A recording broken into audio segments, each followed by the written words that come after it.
As the chair of the Department of Pediatrics and Women's Health at the Texas College of Osteopathic Medicine, Dr. Priya Bui wears many hats.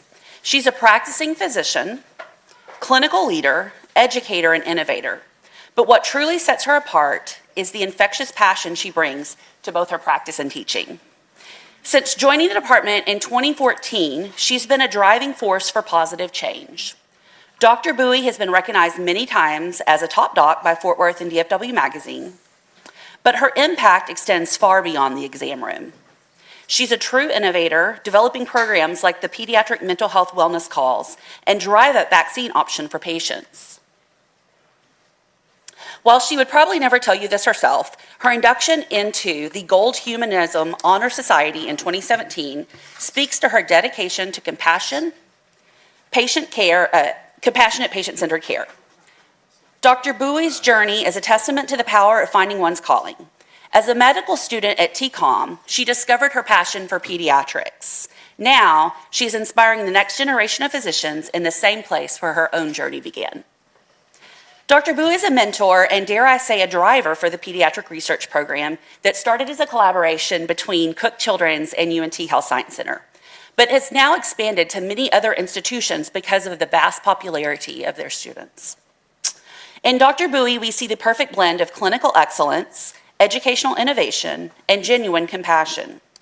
She's not just shaping the future of pediatric care, she's inspiring a whole new generation of physicians to reach their full potential. It is my absolute pleasure to welcome my colleague and friend, Dr. Priya Bui, to the podium.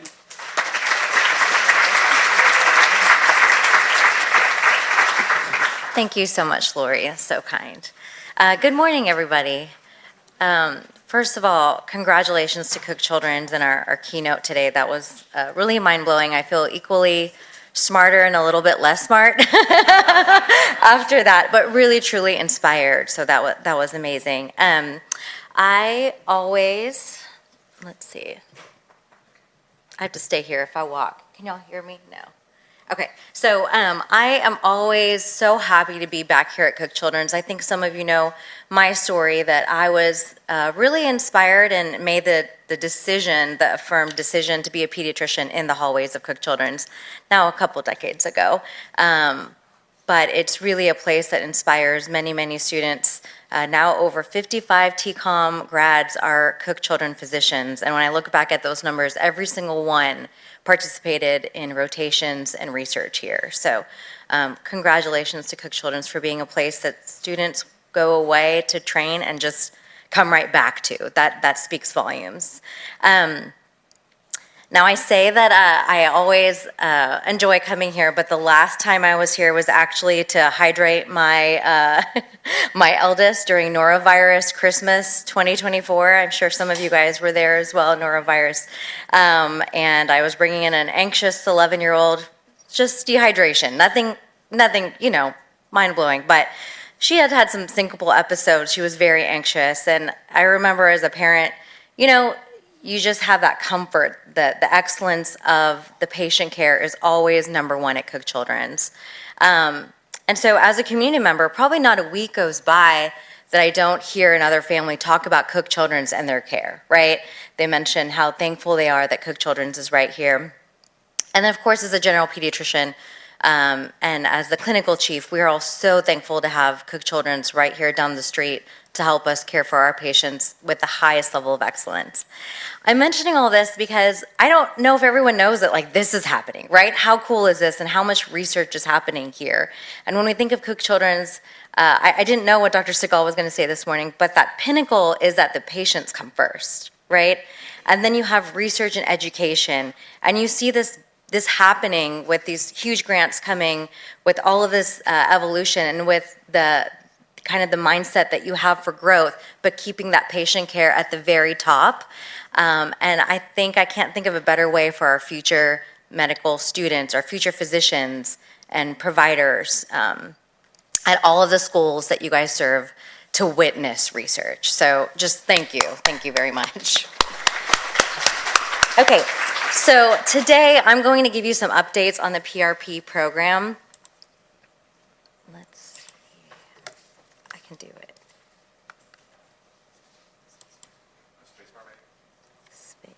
Oh.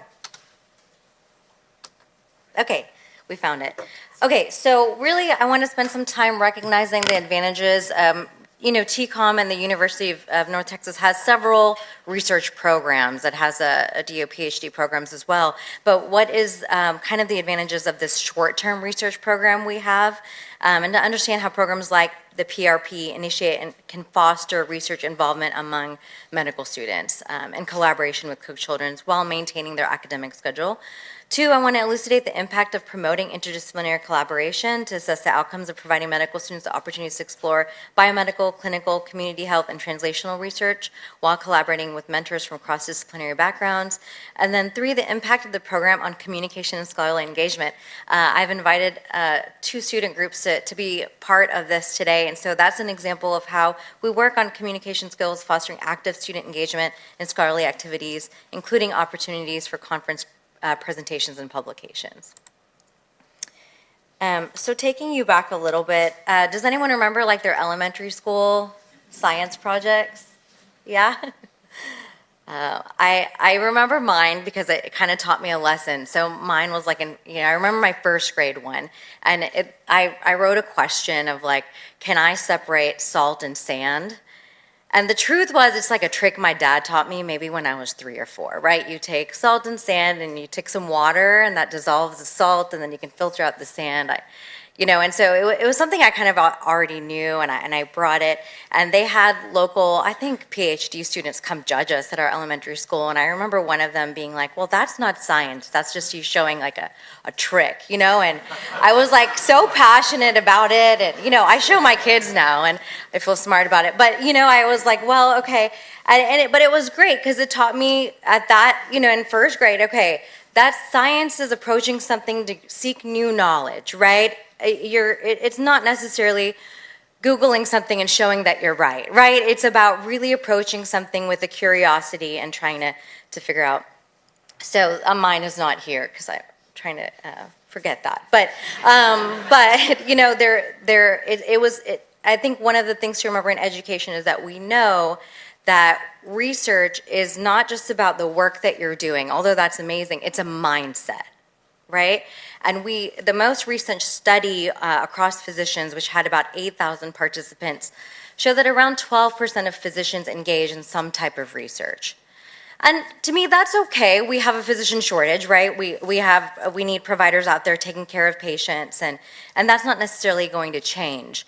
But staying engaged in research and having that mindset of being curious, trying to have solutions or think of solutions that you see in your patients to recruit a renowned PhD like Dr. Perry did, to help collaborate with and to work together. That mindset is something that's important. I'm curious of what I'm sure our keynote speaker didn't have bubblegum as his elementary school research project. I'm not sure. But still, you got to start somewhere. I started doing some research about medical students and research, and truly there is not really great data in academic medicine journals yet. Some of that is because, of course, after medical school, our students go on to residencies and then fellowships, so it's hard to track, what had that impact, when was there a change. But I found two little kind of interesting historical anecdotes or historical information that I wanted to share. The first was Ernest Duchesne was a 23-year-old medical student in Lyon, France. His graduating thesis, Contributions to the Study of Vital Competition Between Microorganisms, Antagonism Between Molds and Microbes, demonstrated the capability of the fungus Penicillium glaucum to treat harmful bacterial infections caused by E. coli or Salmonella typhi. So that medical student of 23 helped create penicillin today.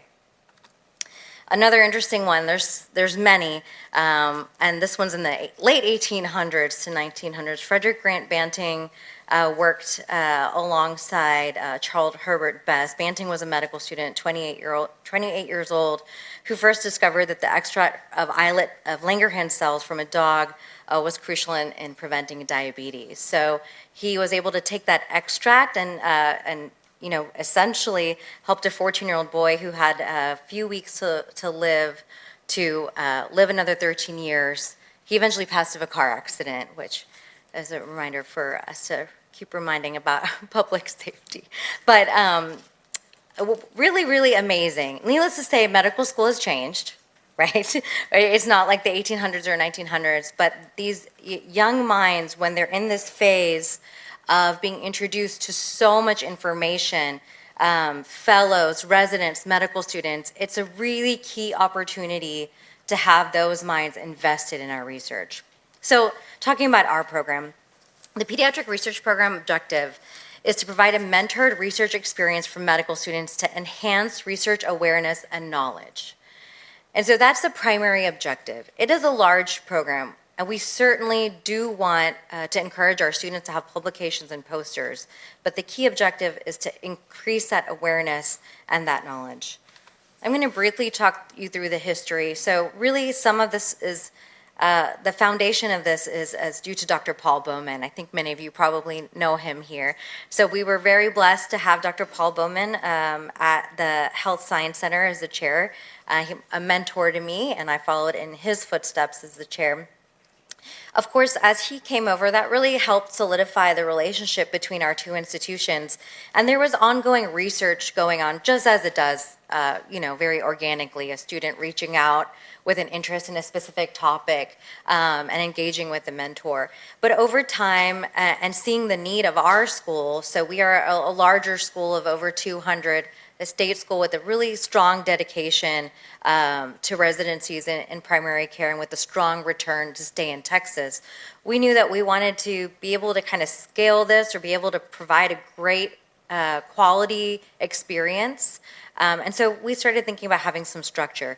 One key part of this for us at the department was the recruitment of Dr. Riaz Basha, a PhD in translational cancer research with really prolific grant history and research history. So when he came, that helped us really kind of think about having a solid program for our students that we could kind of host and organize.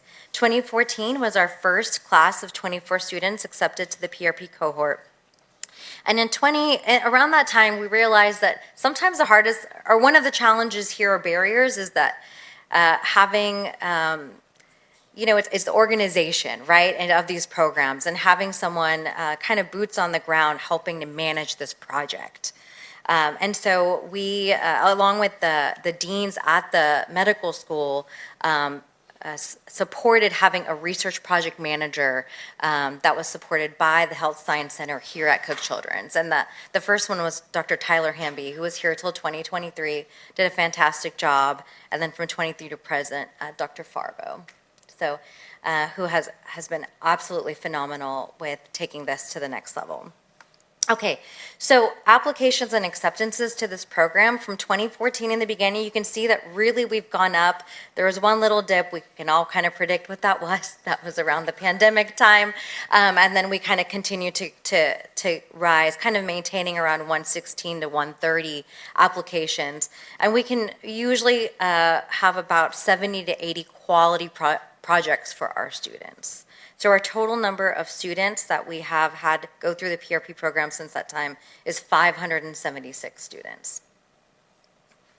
So we kick off the program with an orientation that is very well attended by Cook Children's to meet our cohort of eager PRP students who are between their first and second year of med school. At TCOM, we have a traditional curriculum. So these are students that have been primarily just stuffing their brains with information. And so this is a great departure from that in that summer between first and second year to kind of, I think it's a great juxtaposition where you're learning so much information, but then you're spending time realizing there's still so much we don't know, right? And so it's a great time to participate in research. So this kickoff is done in that summer between first and second year.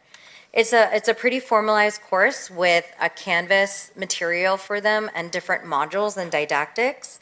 Their didactics will include an orientation, discuss their design and protocol development, have a week 2 medical records review and writing case studies, ethic and research integrity topics, 3 data analysis interpretation, and 4 tips for presentation and publication.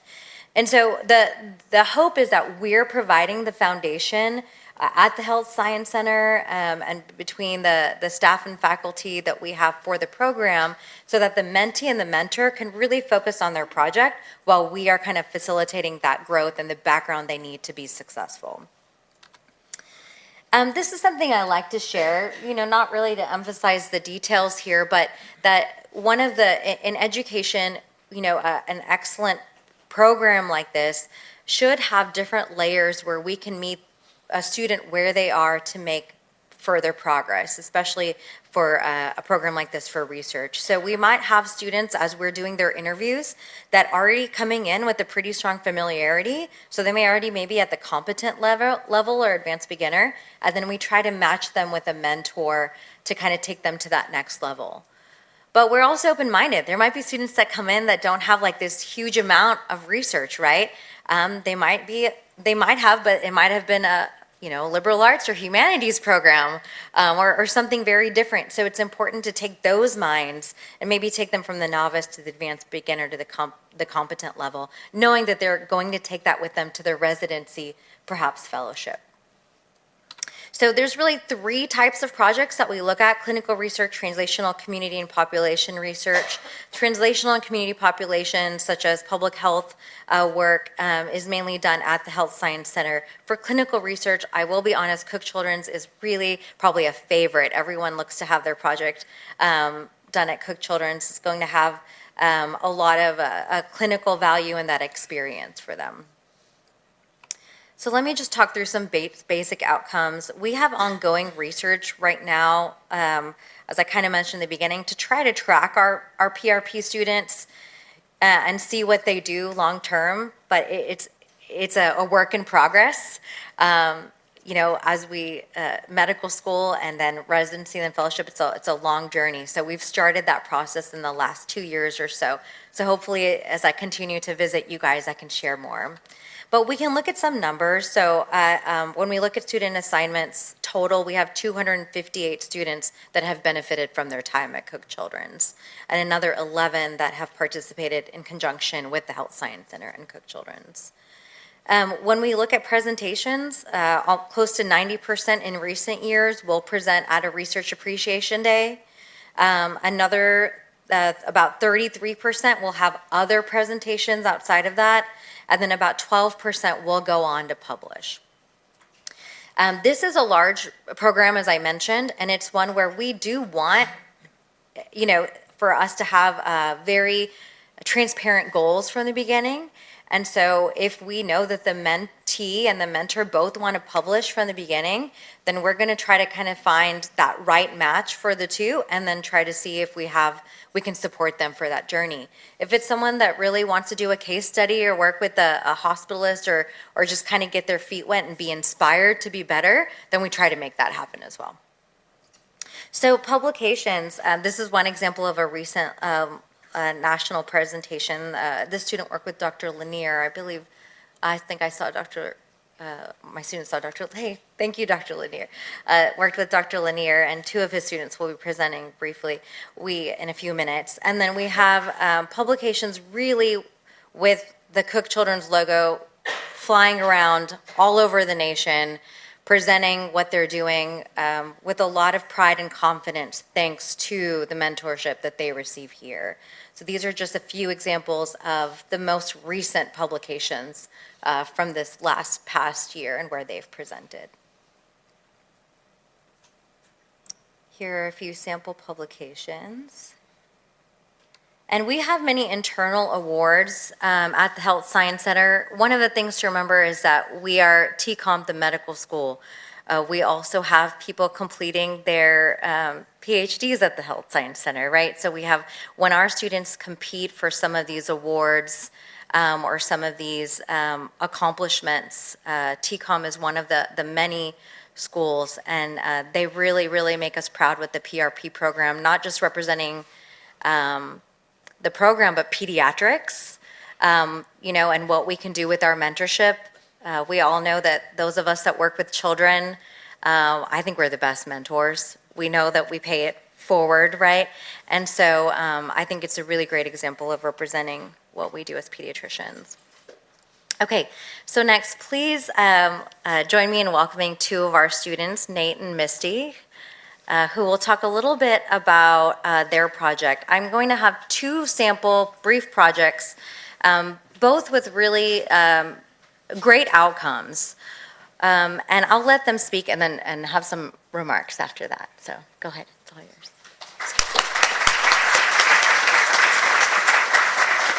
Okay, hi, my name is Nathan Smirnoff. I am a second-year medical student at TCOM, and I am also the president of SIMS. SIMS is the Student Initiative in Medical Simulation at TCOM.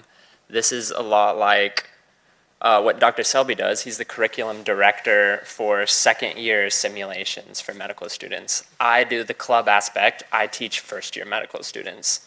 So a lot of medical students come to medical school. They're bored of biochem and they want to go pretend that they have a heart attack and that they're going to be the doctor. And what would you do for that patient? And so I was lucky to get this opportunity the same week that I was elected president of SIMS. I got a project working in the ER with Dr. Selby doing simulation research. And this is my partner, Misty. Hello, I'm Misty Gutierrez. I'm also a second-year medical student. I came into medical school with very limited research knowledge, and so kind of what Dr. Bui was talking about, the nice thing about PRP was the accessibility and having this just very firm program where we could apply and I could choose something I was interested in because I didn't really have an idea of how do I approach someone into doing research, what am I even wanting to do. So being able to be matched and paired with Dr. Selby was a very big help, and everyone in the program was very helpful in introducing us into research. Also, a fun note, the last poster project I did for research was in 5th grade, and I measured the lung capacities of swimming athletics and biking cyclists. And we found that actually the cyclists had a larger lung capacity. My first hypothesis was wrong. So just a little intro into our project. Injury is the most common mechanism of death for children. And what the Pediatric Readiness Project found was they kind of created this rubric, a score out of 100 points. They measure 6 domains. The largest domain is, do you have pediatric ready supplies? And what they found was that 83% of emergency care is delivered outside of a pediatric specialized hospital. So 83% of kids are not going to Cook's. They're not going to Children's. They're going somewhere else that doesn't have a pediatrician. And when you have limited capability in delivering that care to patients, 4 times more likely to die in a traumatic situation. That's a huge number, and that's scary, but that's also a big opportunity for growth in the field. So what is our goal in this project? We want to design simulations that are high fidelity, high risk, and we want to prepare physicians to increase team confidence in communication. Several studies have already shown that those are the 2 keystones in delivering quality of care and improving patient metrics.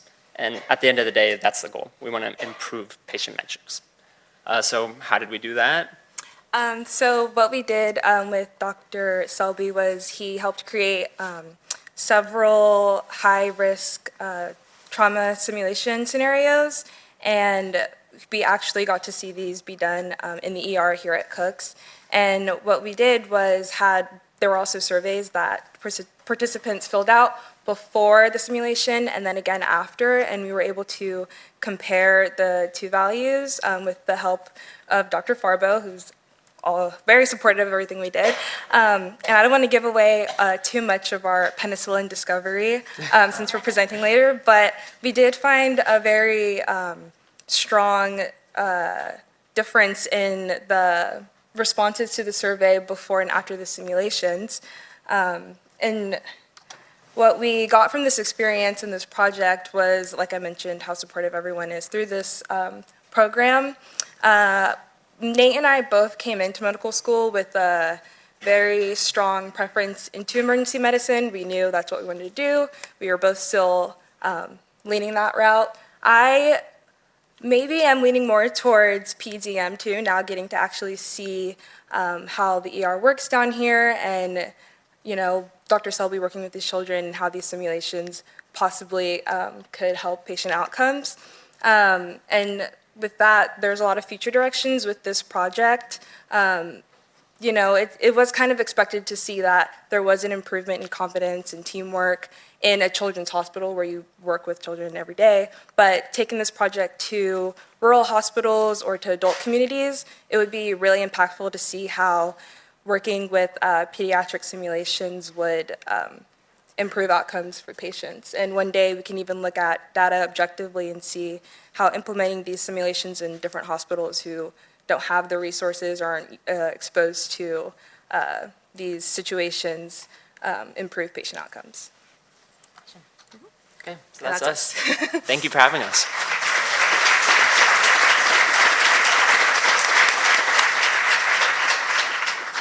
Thank you both. Great job. And so I love this example, and I see Dr. Selby there. Thank you so much for your mentorship for them.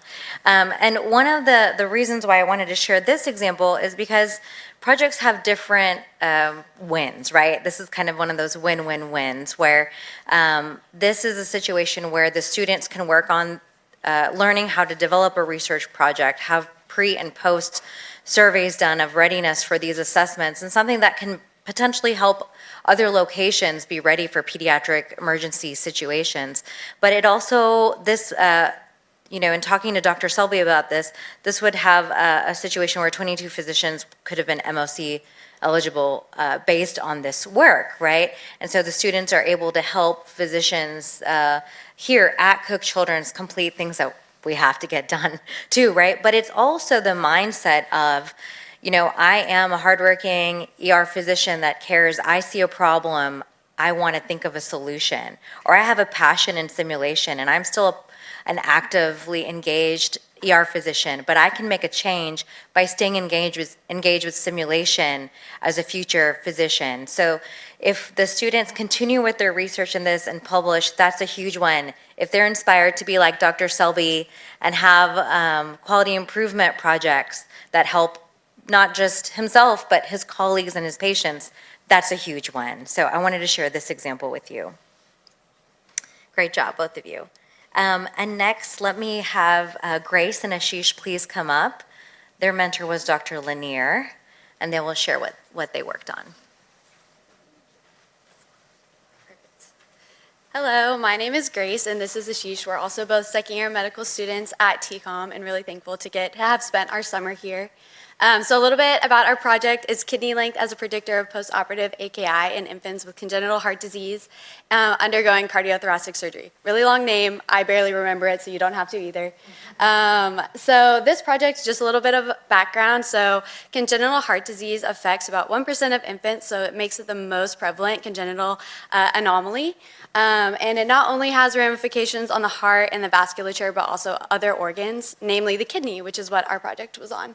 So a person's nephron endowment occurs in utero. So if a kid has congenital heart disease and they're at risk for environments such as hypoxia or decreased cardiac output, that can affect their kidney development. So that was what our project was looking at. And then we have further insult to the kidneys because these patients have long, arduous surgeries right after they're born, and they have techniques such as cardiopulmonary bypass and cross-clamp time that cause a temporary decrease in pulsatile flow and perfusion to the kidneys, leading to further injury. So all of this is well known, but despite that, AKI is still a common post-operative complication. And some papers that we looked at is anywhere from like 15 upwards of 30%. And so our project was looking at what are other risk factors that we can look at in hopes of having early interventions to kind of decrease those AKI percentages in the hospital. But from our research right now, Cook is doing really well. I think our value was 8% of AKI, so. So moving on to methods. So we had a single cohort retrospective study that included patients from 0 to 6 months that underwent cardiothoracic surgery. And AKI was defined using the KDIGO method for neonates.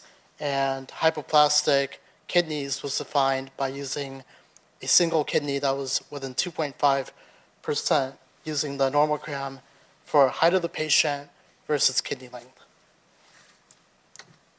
Our results, so we did not find any statistical significance with kidney length and postoperative AKI at this time. One of our main limitations was sample size, and so we realized that with a greater number of patients that were trending towards significance. One thing that we did want to point out was that aortic cross-clamp time was significant, that the longer the cross-clamp time, the more significant for AKI. And this is something that was not surprising, as it's corresponding to recent literature on this topic as well. And so moving on to like our research experience, both Grace and I had minimal clinical research experience. We both did a little bit of bench work, but coming to Cook and having to see the data set that we're working with and the patient population and not knowing what to do, that was a little daunting. And so being a part of PRP and having PRP to kind of guide us with our peers and mentors, that's something that we both really appreciated and found that working together in a project that was pretty massive was beneficial, just having someone there to support you and grow with you and learn with you. And then our project specifically, one thing that we both really enjoyed was starting from the beginning and undergoing all the troubles and setbacks and difficulties and try to troubleshoot and figure out what we can do to keep moving forward. And that's something that we both had no idea how to do it, and we're thankful for our mentor and for the entire team. One moment that stands out to me from the summer was Ashish and I were playing with a patient in the room because Dr. Lanier was doing something important. And then the patient's father came in and began discussing with the care team about the patient's oxygen saturations and their milrinone dose, stuff that's way over our heads right now as well. And it just was crazy to me that a few months ago he had probably no understanding of cardiac physiology, and now he's discussing all of these medications and things with his child. But he had to do it out of necessity, and so what a privilege it is that we get to choose to learn, and it's not out of necessity. So really thankful for that experience. Dr. Lanier is going to hate that we're talking about him, but really thankful for him and his guidance. He taught us not only technical research skills, but also patients' curiosity, intentionality with patient populations and also staff. And then he never missed an opportunity to bring us into shadow, to show something, to pull out the whiteboard in the middle of the hallway, and to talk about some physics rule that no one knows how to say. And so we're really thankful just for him, Fadike, Dr. Modem, and everyone else that invited us in this summer.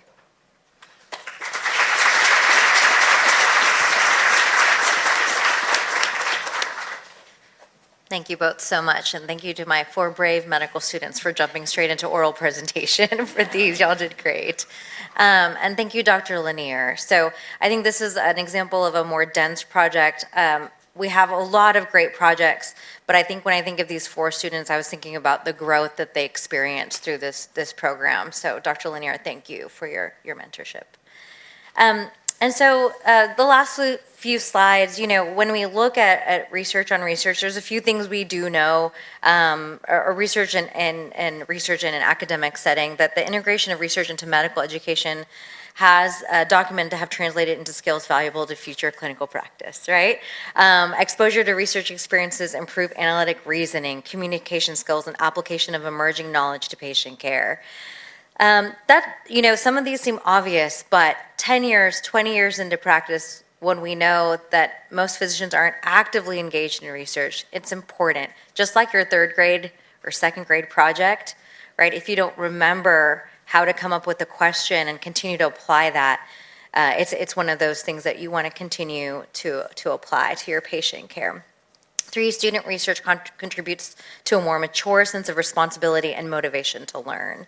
And then the 4th bullet point, we have several specialty-specific data, especially in like the surgical fields, intensive fields, where if students are exposed to research in that field earlier, they're more likely to apply for that specialty.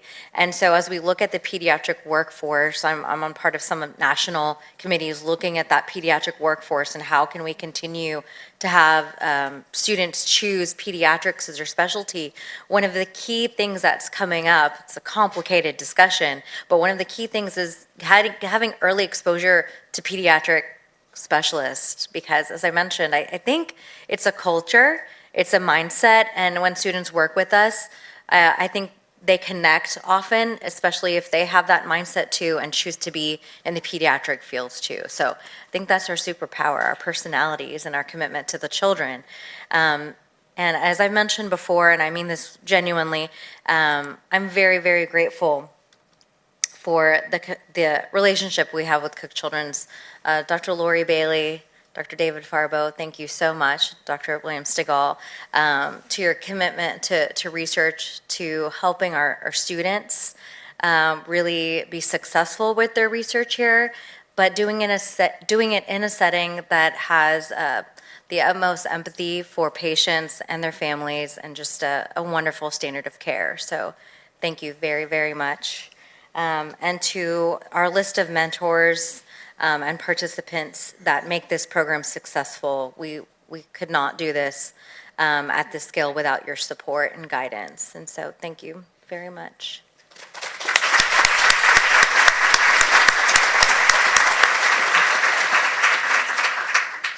I love.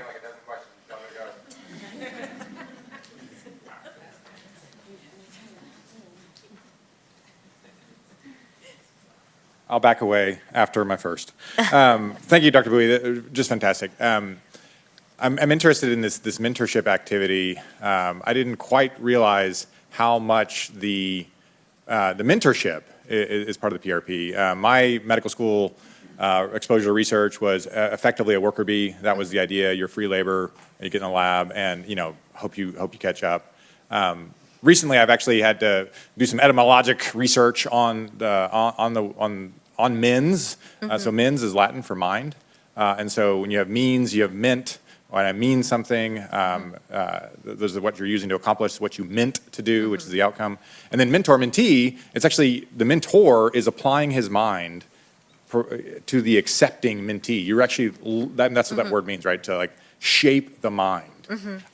So. Could you, did it start out this way, the PRP? Did it start out as a mentorship program? Was that always been built into it? How has that evolved? What are your plans next?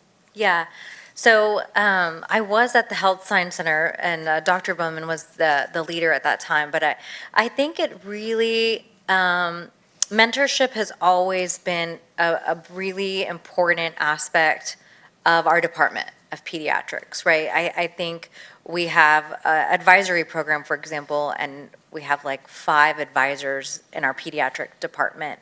So I want to say yes, it was a big part of it from the very beginning, because we want to cultivate that relationship and create a foundation that's very clear with expectations between the two, so that way they really have that summer to experience that time. That's also part of it. I know I have a great relationship with, the other medical schools as well, and you'll be hearing a little bit about their research. And there's pros and cons to all the different styles. So ours is a full summer of that initial contact with your mentor.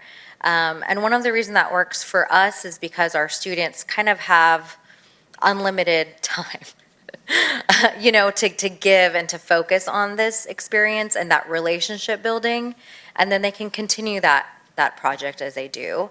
But I think it was also a little bit operational, if I'm being honest. In the very beginning, you have students working with mentors, maybe the mentor gets busy, right? And then there's not, and we know that happened. So we wanted to create a structure and organization to help everyone accomplish what they want to accomplish, knowing that we're all very busy and wear multiple hats, and students are very busy. So it was both operational, but also to create that relationship between the mentor and the mentee. And my personal belief is that's the biggest win, is that relationship and the inspiration that happens there. Hi. Hi, Lane Lanier, Cardiac ICU here at Cook. Two comments and then a question for you. First comment is that when you showed the picture of Anisha presenting our work nationally, Kevin Wilkes, our cardiologist, was the backbone of that project, and he deserves accolades, and he spent so much time with Anisha. I felt like I was a shadow. So I just want to make sure that he gets recognition for the time and energy that he put in for that poster with Anisha. And she presented at our CHOP conference, which is a really big national conference. Yeah. Secondly, Grace and Ashish, who presented, I think they kind of undersold how hard they had to work because they developed a database. And if you've ever developed a database, oh my goodness, the pitfalls, the inertia to overcome to do that. They sacrificed a lot of time and energy. And so I'm really proud of the hard work they did, because there was one of the things we have to learn that doesn't come to someone who is just going into clinical medicine is that failure is expected in research. Mm-hmm. But in clinical medicine, failure cannot happen at our bedsides. Failure, there's a problem there, but failure is expected and should be celebrated because there are questions that come from that as we're doing more research. Mm-hmm. Question for you: what is outside of finding appropriate mentors for the PRP program, what is the biggest obstacle right now that you're facing, as you've kind of given us historical perspective right now, outside of finding preceptors? What's the biggest obstacle you have? You know, I think the biggest obstacle is, one, time. Time for our medical students too. You know, they jump right into their second year curriculum, which is quite grueling, and then straight into clinicals. So we are, we all have these 1 year, 5 year planned roadmaps for the department, and one of the key initiatives is to create a structure like we did for PRP to help students that are on this path to publication, right, with their mentor, to somehow at the dean level work with the medical school to have a structure for support and time to complete and take that project to the highest level that they want to take it to. So that would be one, would be time. I think number two is probably just volume of students that are interested in this. It's amazing that half of the medical school applies for this program. And so that is finding the right mentors for the students, but also I would say just the structure of access to data when we're working with different hospitals. I know that's part of, I remember last year at this talk, we were talking about this whole area and how can we work on data together. You know, there's so many children and families in this community. So I think that would be another obstacle, would just be to be able to be prepared for a 4-week project, already knowing how are we going to access that data and what's our game plan if we start working across different sites and communities. Thank you again. Hi, Allison Schenk. I'm part of the Stroke and Thrombosis and Down Chair. And we've worked with some of the students in the past, and it's been wonderful. And Dr. Lanier, I've worked with him just indirectly, and I know he's a great mentor. So my question is, as far as mentorship goes, so many of our physicians are so busy, and they want a mentor. Is there a program, or is there a possibility for a program for people that do great work like Dr. Lanier to mentor some of these other physicians so that they can be better mentees in the future? Yeah, wonderful question. Yeah, that was something that came up in one of our kind of brainstorming meetings about PRP coming up this following year. That if we maybe know all the different mentors that are interested, there might be a collaboration or some time to even set up a mentor-mentee there. Also, we have many PhDs with years and years of experience at the Health Science Center, perhaps that relationship could also be helpful.